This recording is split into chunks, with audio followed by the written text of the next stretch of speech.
Baik,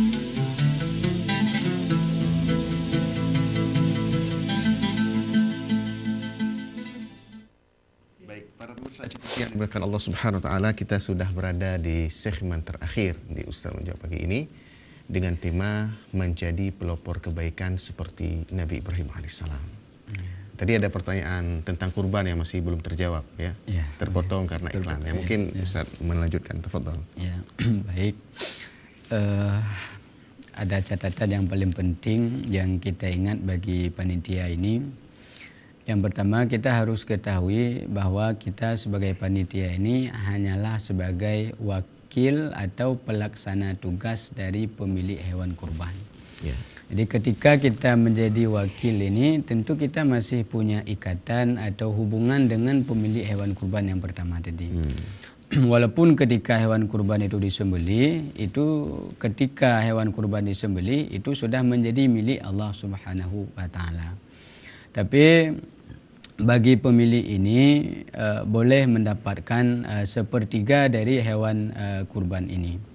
Dan panitia juga harus sangat berhati-hati, ya, jangan sampai mengambil ongkos sesuatu dari hewan kurban itu, baik kulitnya, baik dagingnya, baik kepalanya atau lain sebagainya. Maksudnya panitia ini jangan mengambil daging ini dianggap sebagai ongkos. Kalau kita anggap sebagai ongkos, maka hukumnya haram kita makan. Tapi kalau kita ambil karena kita ada komunikasi dengan pemilik hewan kurban, maka tentu ini dibolehkan kita ambil kalau sudah ada komunikasi kita dengan pemilik hewan kurban. Karena pemilik hewan kurban ini berhak mendapatkan sepertiga. Dalam bahasa lain, pemilik hewan kurban ini mendapatkan lebih banyak dari hewan kurban ini. Maka kalau kita hendak mengambil kulit, umpamanya panitia hendak mengambil kulit atau hendak memasak daging hewan kurban, maka telefon dulu pemilik, ya, telefon dulu pemiliknya. Atau sebelum penyerahan atau ketika penyerahan hewan kurban, kita umpamanya sudah minta umpamanya. Ini nanti bagaimana, apakah diizinkan kepada kami untuk memasak daging kurban umpamanya, atau apakah kulit hewan kurban ini apakah boleh kami ambil, itu umpamanya. Jadi ketika ada komunikasi antara pemilik kurban dengan panitia, ini tentu jalan keluarnya.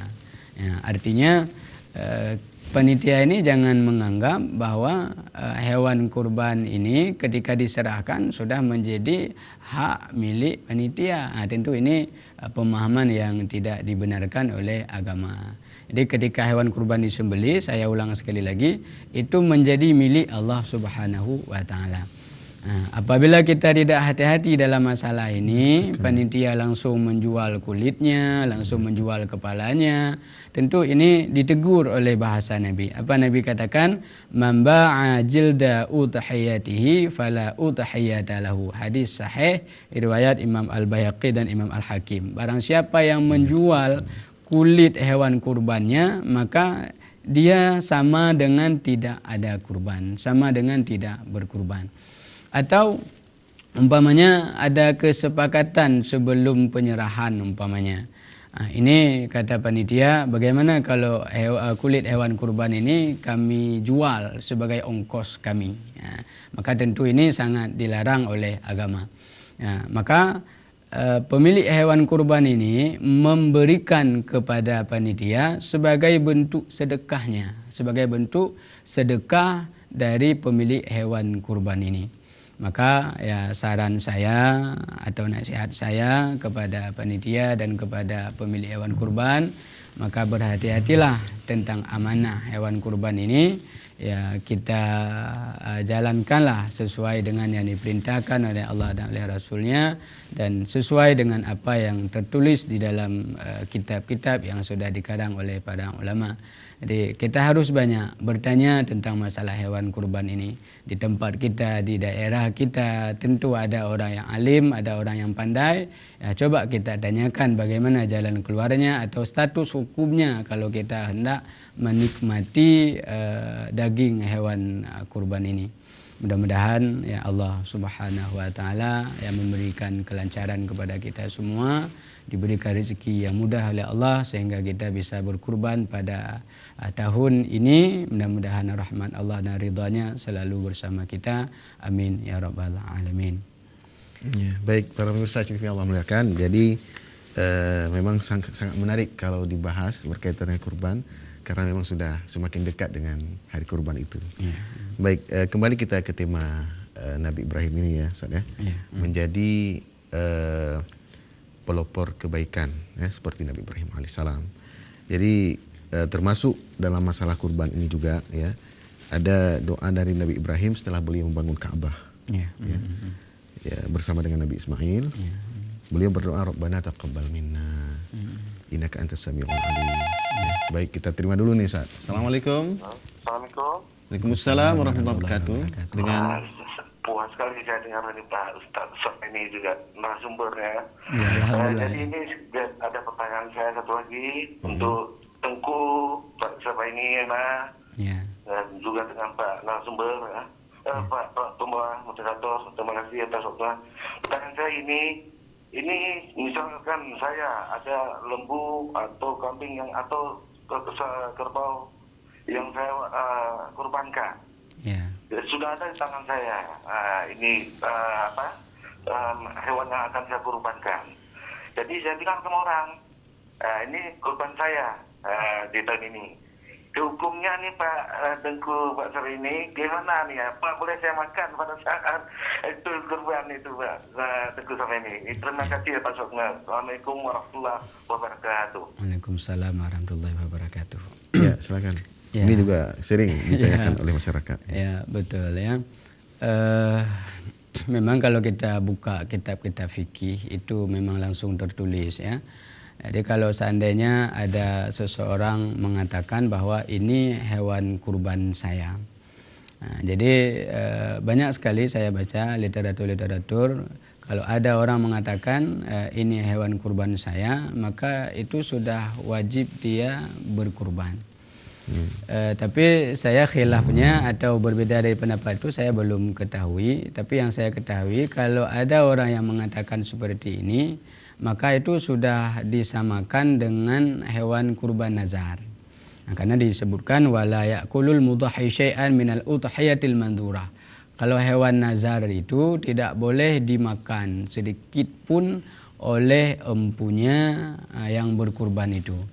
Jadi kalau seandainya ada orang yang bertanya, ya kita diam saja. Artinya jangan kita jawab bahwa hewan ini akan saya kurbankan.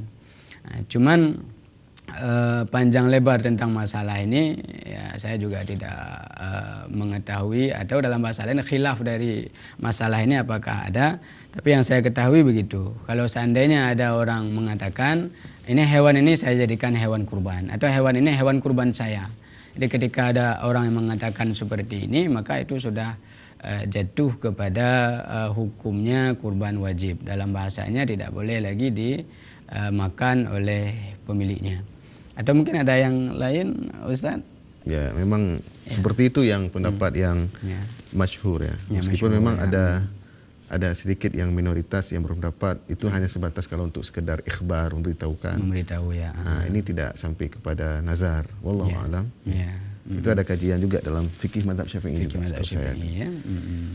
Baik, tapi secara umumnya seperti itu Ustaz ya. Jadi harus berhati-hati memang, sebaiknya tidak menjawab begitu. Tidak menjawab. Jadi ketika ada orang tanya ini hewan apa, senyum saja.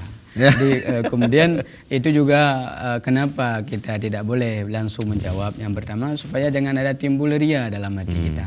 Jadi kalau kita sudah mengatakan pada orang, nah ini saya mau berkurban, ini hewan kurban saya. Jadi kita kan sudah muncul ria itu kan, sudah mempernampakkan kepada orang bahwa kita hendak berkurban. Jadi kalau ada orang bertanya ya senyum saja, ada yang nggak usah dijawab. Karena nanti kalau dijawab, nah ini hewan untuk hewan kurban saya. Jadi kalau sudah kita katakan seperti itu, nah ini sudah berbahaya. Cuman alasannya itulah sudah seolah-olah sudah seperti hewan kurban, itu alasannya. Kenapa menjadi wajib? Karena seolah-olah kita sudah mewajibkan pada diri kita sendiri. Jadi sudah seperti hewan nazar. Kan hewan nazar kan seperti bahasanya kan seperti itu juga. Jadi kalau saya sembuh dari sakit, saya akan hewan ini akan saya kurbankan. Nah, hewan ini hewan kurban yang akan saya kurbankan nanti di hari raya Idul Adha. Jadi begitu. Ya baik para pemirsa TV Allah muliakan. Ada tersisa sedikit waktu lagi. Ya, silakan nanti mungkin dalam 2 menit ini kalau ada yang ingin bertanya. Tapi di sini ada hal yang menarik juga ya dari doa Nabi Ibrahim. Ya, betul. Jadi beliau sebutkan setelah beliau membangun Ka'bah bersama Nabi Ismail, doa beliau Rabbana taqabbal minna innaka antas samiul alim. Wahai Tuhan kami, terimalah doa kami, ya kan? Sungguhnya Engkau Maha mendengar lagi Maha mengetahui. Padahal sudah pasti membangun Ka'bah itu sendiri adalah perintah dari Allah, ya.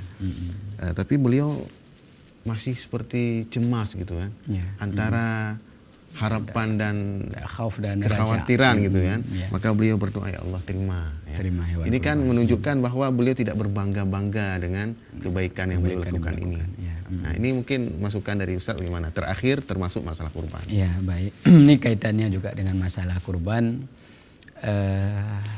Setiap kurban yang kita lakukan ini kita berharap semoga Allah menerima hewan kurban kita. Amin. Dan memang ada ayat Allah yang pertama ketika Allah menggambarkan tentang kurbannya anak Nabi Adam, Allah mengatakan innama yataqabbalallahu minal muttaqin. Allah Ta'ala hanya menerima hewan kurban yang berasal dari hati yang bertakwa.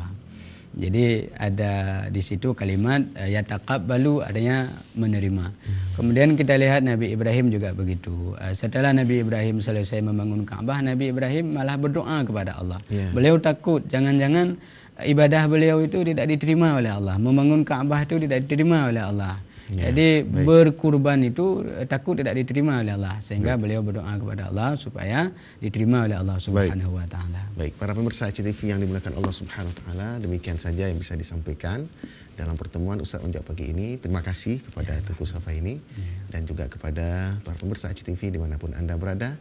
Kita akhiri dengan ucapan wabillahi taufiq wal hidayah. Assalamualaikum warahmatullahi wabarakatuh.